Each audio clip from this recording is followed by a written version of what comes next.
Hey everybody, thanks so much for tuning back in. Today I want to talk to you about why it's so important to have a good quality rod that meets the needs of a few different categories when you're using the jighead minnow technique, the mid-strolling, whatever you want to call it nowadays, but throwing that jighead and straight tail minnow out there, shaking slack down the line and making that bait roll. So that's what I'm going to talk to you about. The rod is ultra important in that, more so than just throwing a spinnerbait at laydowns or throwing a football head jig on points. You can get by with not the perfect rod. We all know it, you know, from the time that I had 4 rods that I bass fished with and I used all these different techniques, I just made them work. But this technique, you're not going to just make it work. So I'm going to explain to you a few different categories of what you have to have out of a good rod to shake a minnow.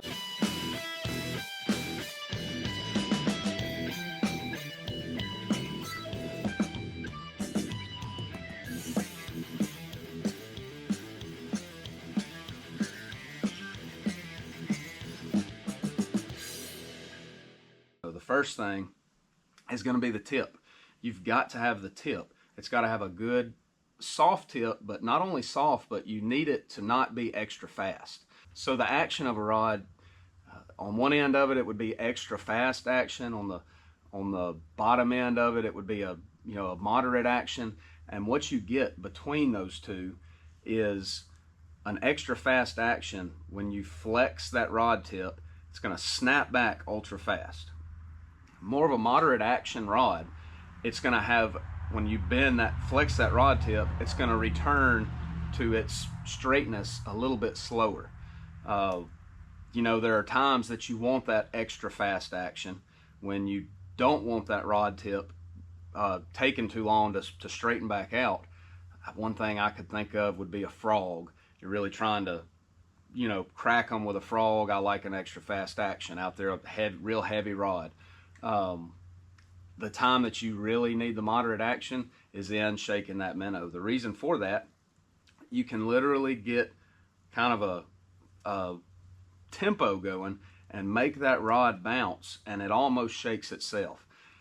It's going to allow you to send a shock wave or a slack wave down the line better. It's also going to just make it easier. It's going to make it easier on you, less work, less effort. And if you're doing this technique for several hours, it will wear you out. You know, I've had it feel like it was taxing on my forearm, on my shoulder, on my wrist. Not anymore with the rod I'm about to show you. The next thing you need is good backbone. You know, you hear that a lot. Oh, this rod has good backbone. Well, up to a certain point, all rods have backbone. What you need out of a good minnow rod, if you're gonna throw 5, 6, 7 inch minnows, like I throw a lot on the Tennessee River, on up to 1/4 ounce heads, that's a lot of weight. That's a hunk of plastic. If that rod does not have enough backbone far enough above your grip or the reel seat, then the rod is just going to absorb so much of that you have zero casting accuracy out in front of you. Distance and left to right accuracy is just not there. If you're trying to skip a bait up under a dock, you're trying to put it exactly on a brush pile you see on your forward sonar, whatever you're trying to do, your casting accuracy is not there if your rod does not have enough spine or backbone above the reel seat. Now, it's a tricky thing to have backbone and a really good soft tip. Those two things are not easily blended together without quality components in a good rod with a lot of field testing and a lot of revisions to it to get it right. The last thing, in my opinion, that is ultra important, you know, you could find a moderate action spinning rod for, gosh, really cheap probably. You know, you could get it off the rounder at Bass Pro Shops for $30. That rod may have a fairly soft tip. It's not going to blend the backbone to the tip right. But what you're going to lose with that rod is, one, it's going to be super heavy, be a thick blank, but 2, it's going to have zero sensitivity. The sensitivity will almost be non-existent.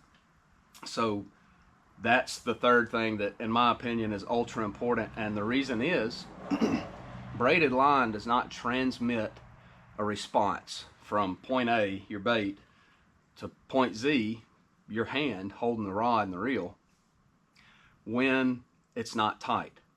The more slack that is in braided line, the less sensitivity or transmission of a bite or anything coming through that braided line, the less transmission makes it to the end, to your reel, to your hand. So when you're shaking slack, naturally you're shaking that slack to make that bait roll. I want to make sure everybody understands that. You can throw a jighead minnow out and just slow roll it, and it's going to do this. It may occasionally kind of dart because it's got a ball head, and you might catch a fish once in a blue moon doing that, but you're going to have a lot of fish rush up to it like they're about to cave it in, and then just totally deny it, turn around, swim back to the bottom. When you shake that slack down your line, that bait is rolling while it's hovering. I liken it to tapping my head and rubbing my stomach at the same time, because you're shaking with the hand that's holding the rod, and you're trying to keep a perfect horizontal retrieve with your bait. So you're constantly shaking that slack down the line, and what happens when a fish comes up and bites, at least for me, a lot of times in the past with using other rods, I would just see the fish eat the bait and actually see him turn down and my bait be gone, and know that the fish had it, and then kind of stop my shake a little bit, reel tighter, and realize, oh wow, the fish has it. I mean, I've done that numerous times. So a really sensitive rod is going to allow you to feel more when you have less transmission of sensitivity coming up your braided line. Hope that makes sense. In other words, a better rod, shaking a minnow, it's real important because you're going to feel the bite. I'd never really felt a fish open and flare. I call it the double tap. They open and flare, you feel tick, and then they clamp down, tick. It's tick, tick, and that's the fish going and closing around that bait. I had never felt that until I started using this rod. So I've talked about the rod. I'm going to show it to you. It's a brand new line of deceiver rods from Jenko Fishing, and this is the Elite FFS series. Now guys, I'll be the first to tell you, I am very thankful. If you don't follow my social media, Instagram, Facebook, I'm very thankful to have just joined Jenko Fishing. And you say, oh, that's real convenient. You've just joined Jenko Fishing on their pro staff, and now this is your favorite rod. Guys, but for y'all that have followed me, I hope that my personal character and the way that I've conducted myself has shown you that I'm going to speak the truth. I'm not going to try to sell stuff that is not the real deal. And I'm telling you, I've got to use this rod for 3 full days of shaking a minnow, and you know, it's kind of like my bass boat. I used a different brand for a lot of years, and then I went to this one, and I was just almost mad at what I'd been missing for so long as far as a rough water rod. This minnow rod is the same way. It's crazy what I'd been missing. I've never shaken the slack and felt that double tap of a fish opening, inhaling, closing, eating the bait until I did it on this rod. I'll actually throw some footage in here of the bite that I actually felt clear as day. That fish opening, flaring, engulfing that bait and closing it, all while I'm shaking slack down the rod. So this one, what I really like on the Tennessee River for those bigger baits, this 6-inch bait, 5/32 head or an 1/8 ounce head, what I like is the 7.6, and that's a light moderate action, and you've got plenty of length, and you've got just crazy good tip. You can see how far that rod will flex down the tip. And then I want to show you, if we can get it right in the camera, when I bounce that rod, I'm barely moving my hand on the rod, and you see how it just bounces back and forth almost like a rubber band. That's that moderate action. A fast action, if I flex it and let go, it would already have stopped bouncing. It would just basically snap back straight. And then the backbone. This is really hard to get out of a rod. I'm telling you, that's why this rod is so special to me, to blend such a moderate soft tip with that much backbone. It's dang near perfectly straight. I'm putting a lot of flex on that rod. It's dang near perfectly straight all the way past the first guide. So what you get with that is that casting accuracy. And then hanging big fish on the Tennessee River, throwing these big heavy baits. Guys, I'll throw a 15-pound braid to a 15-pound leader, and a 6-pounder, I'm talking about have the drag not locked down, but he's got to work really hard to pull drag, and I'm horsing that fish. I'm not babying him. I'm not following him on the trolling motor, letting him pull 30 feet of drag, letting him jump at wheel. If that fish comes up, I'm cranking, I'm forcing his head back down. When I get him to the boat and he's trying to run under, I'm picking him up and getting him landed with this rod. And then that last thing, the sensitivity. The reason this rod is so sensitive, it's made out of comparable components to $400 to $600 rods that are on the market. I mean, y'all know some, you know, there's only a couple brands that even offer rods at that price point, maybe a few more, but this rod is made out of basically the same stuff as those really, really expensive rods are. So you're probably wondering price point. I'm about to get to that. I love the cork, 3A Portuguese cork handle. It's got a thumb slot that conveniently fits perfectly to the way that I grip the reel, straight between my 4 fingers there, and you can even pin it on your forearm if you want. I generally don't, but that tip just bounces so easy. Have your thumb there, but what that also does, you think, oh, that's fancy, I don't even put my thumb there, but what that does is if you have any contact with that cork, the closer you are to the blank of the rod, the more feel you get. So with this cutout and with that high quality cork, you're just transmitting more of the strike. You've got the blank open here in the reel seat. That's all equivalent to feeling what's going on underwater better with this rod. Guys, it's the best rod that I've used for shaking a minnow, hands down. Now, price point.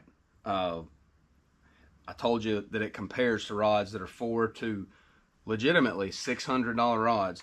This rod is $189 on jinkofishing.com, and this is going to sound like a paid programming, like I'm trying to sell you a MyPillow or something, but I have a discount code that I can offer to you, my viewers on YouTube, JW25, and you get 25% off of this rod. I'm like, it just kind of speaks for itself. Ultra awesome rod. Guys, I'm being straightforward with you. You're not going to find a better rod for literally twice this much, and you can get it for like, it's less than $150. I mean, go buy you a $99 rod off a rounder at the tackle shop if you want. Spend $50 more and have a rod that is comparable to the best rods that you can actually buy and put in your hands for a third of the price. I mean, it's even less. It's a no-brainer. As far as the actions, if 7/6 is not what fits you, so there are several different actions in this rod, and I'll kind of go through real quick, keep from making the video too long, what those other actions could be used for.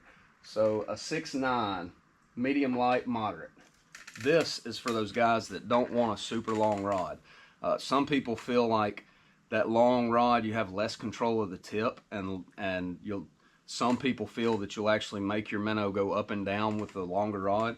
The 6/9 solves that. And then also on really windy days, if you up twitch or shake the rod with the rod tip up, your braid will just get dominated by the wind, especially in a crosswind. Keeps you from sending that shake wave down the line. Well, with a 6/9, you can actually lower the rod tip down to the water and shake it that way. That way you've got less braid up out of the water, and you can more effectively send that shock wave, that slack wave, down into the water, and it's easier to make your bait roll on a windy day. Another thing that I thought about, throwing little jerk baits like up north or when largemouth are on small forage in the fall, that 6/9 medium light would be pretty incredible rod for that. And I'm sure there's many more uses that y'all can figure out just for a good quality medium light 6/9 rod. The next one, this is the 7/2 light, moderate, fast. So a little bit faster tip, a little bit shorter rod than my favorite one for throwing the big baits. This is going to be a great minnow rod for those baits that are 5, 4, 3 inches, smaller stuff. catching spots, you know, places like Lanier or Logan Martin, where you're scoping those open water spots, throwing a little bit smaller bait sometimes, that would be a killer rod for that. It'd also be great for just throwing out a ball head swim bait, something like that. It would really be kind of a utility rod for things that you need a little bit more parabolic bend and a little bit more tip with. And last,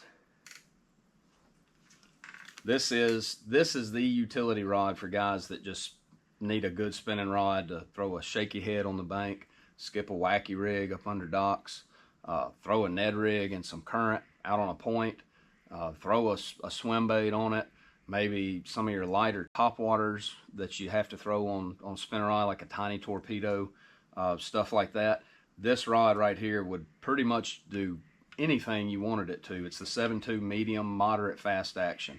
So it basically explains itself. It's got more tip than the one I just showed you in the light and the medium light, and it's got a ton of backbone. So wacky rigging around, like my first thought when I put this rod in my hand is throwing a wacky rig at Santee Cooper.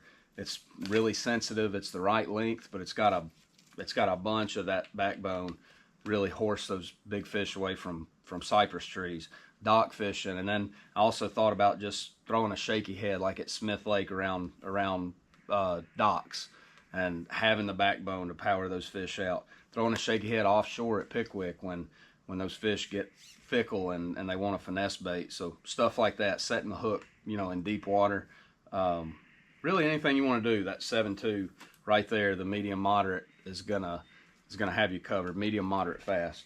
So they've also got, for guys that want or enjoy, like I do, especially this time of year, catching crappie over brush piles, actually casting to them. We're not talking about jigging, which Jenko has a great line of crappie rods from jigging rods, trolling rods, but this is for actually scoping, casting at crappie. Open water, brush piles, whatever, but finding them on forward sonar and casting to them 30, 40, 50 feet away. This is the Trick Stick Elite, out of this same line of deceiver rods that has been introduced with the Elite FFS. This rod, I believe, sells for $129, so you use my discount, you can get it for, gosh, I'd have to do the math, but it'd be somewhere around $100. Ultra sensitive, light, a little bit lighter blank. It's a 7.2 light, moderate fast action. It's just going to be killer for casting a 1/16 ounce jig on 6-pound fluorocarbon, 4-pound fluorocarbon maybe, flicking it out there 40 feet, watching it go down, and just easing a crappie jig over a brush pile. That's what it'll get used for by me, and it's going to put a lot of fish in the boat. So guys, there's the Elite FFS series of rods from Jenko. I really, really believe that anybody that watches this and puts one of those in their hand is just going to fall in love with it. There's no way you couldn't, unless you just don't know what a good rod is. So, and the price point is incredible. I'm very fortunate to have joined Jenko and get to promote stuff like this at this price point, because gosh, it's like trying to sell you a ribeye, but you know, a quality ribeye steak for $5. It's like, why would you not? But anyhow, I know y'all will be happy with them. Make sure to take that discount code, put it to work, JW25, and guys, drop me a comment, ask questions, please. The shaking the minnow thing is something that if you haven't done it, you need to do it, even if you don't have forward sonar. I catch a ton of fish just on shallow points, places where I know there's a bass and I can't get them to eat something else. It's a killer bait to get a fish to bite. So guys, I hope this video helped you. I know it's going to help you find the right rod for the minnow shaking technique. Happy New Year coming up. We'll see you right around the corner. Thank y'all.